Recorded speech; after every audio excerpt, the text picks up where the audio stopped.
वृंदावन का सुंदर गांव सुनहरी रोशनी में नहाया हुआ है। यहाँ यमुना नदी के पास गोपियां चारों ओर बैठी हैं और ठाकुर जी बैठे बैठे उदास बैठे हैं, रूठे बैठे हैं। यशोदा मैया बोली, लाला तू काय को रूठ गयो है? बोले, मैया मैंने जो रात को तोते कही कई बा काम को करवा दे। सब गोपी बोली, मैया कहा कही लाला ने रात को? यशोदा मैया इसकी बोली, अरे कहा बताऊं, रात में मुझे यूं करो मेरो ब्याह कराए दो। मैया अब मैं बूढ़ा है तो जा रहा हूं, मेरो ब्याह करा दो। 3.5 बरस को भयो भाई, और यूं करो मैया अब का मेरो ब्याह तू बुढ़ापे में करावेगी, अब तो मेरो उम्र हैगी, मेरो ब्याह करा दे। ऐसी ऐसी बात तन्ने बनावे। सो एक गोपी बोली, अच्छा लाला ब्याह करेगो? बोले हाँ करूंगो। कैसी छोरी ते करेगो? बोली मैं ढूंढ के अपने आप करूंगा, जैसी मुंह को भावेगी बात करूंगा।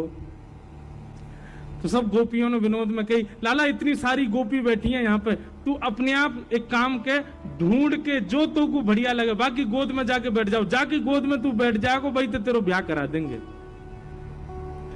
लाला बोलो सांची? बोला हाँ सांची।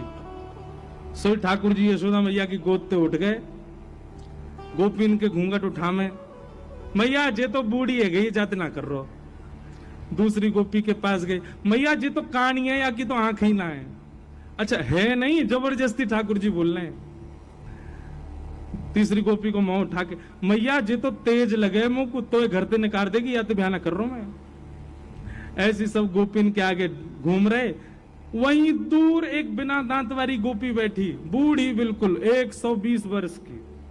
वो मंद मंद मुस्कुरा रही और मन में सोच रही, बोले लाला तो सवरी युवा युवा गोपी इनके पास जाएगो, अब मैं कहा करूं, मैं तो इतनी वृद्ध है गई, मैं तो उबा पंक्ति में ना बैठ सकूं जहां लाला घूंघट उठा रहा है। लेकिन मनी मन खुश है रही है लाला की लीला देख करके, नेत्रन से आंसू निकल रहे हैं और बीच बीच में अपने आंसू पहुंच रही है, एक भी दांत नहीं है वाक्य।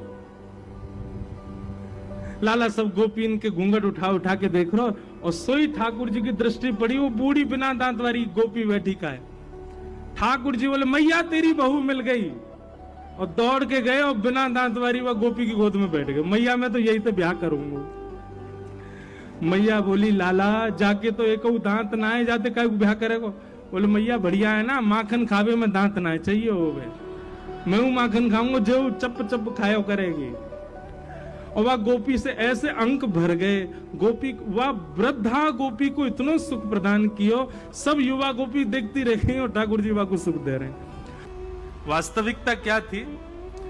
यशोदा मैया अपनी गोद में लेके ठाकुर जी को बैठी और तब से ही वो मैया यशोदा मैया को निहार रही है और कह रही है, भाग्य की कही ना जाए यशोदा, तेरो कैसो भाग्य, लाला तेरी गोद में बैठे, लाला तेरी कही सुने, लाला तेरो दुग्ध पान करे, लाला को तू जैसो सजा दे वैसो सज जाए। ये सौभाग्य या जन्म में मुंह को तो नहीं मिलेगा। वो मन में विचार कर रही, इतने में ठाकुर जी ने लीला कर दी। बोले मुंह को बहू चाहिए। इतनी सुंदर सुंदर गोपी बैठी है, ऐसी सुंदर सुंदर, वो 100 वर्ष की मैया, बाकी एक भी दांत नहीं, बाकी गोद में बैठ गए, जे मेरी बहू है। और वही के संग रहने लगे, वह जान नहीं दे, बोले तू मेरी बहू है, अब यहीं रह मेरे संग। अरे लाला मेरे तो दांत ना है। ठाकुर जी बोले मेरे कौन से आए, 2 ही है मेरे भी। अब ठाकुर जी जब भी निकलते हैं गोकुल में, सबसे पहले वही मैया के घर जामे और घर जाके वह गेट खटा, ए भाऊ जल्दी बाहर आ, पाम छू मेरे, तेरो खसम आयो, पाम छू ले। और बूढ़ी मैया तो पाम छुपा के तब जामे ठाकुर जी आ गए। ऐसी लाल जी की मधुर। दोस्तों एक छोटी सी बात कहूं, भगवान पर भरोसा रखो, सब ठीक हो जाता है। अगर आपको ये वीडियो पसंद आया तो लाइक करो, कमेंट करो और राधे श्याम चैनल को सब्सक्राइब करना मत भूलना।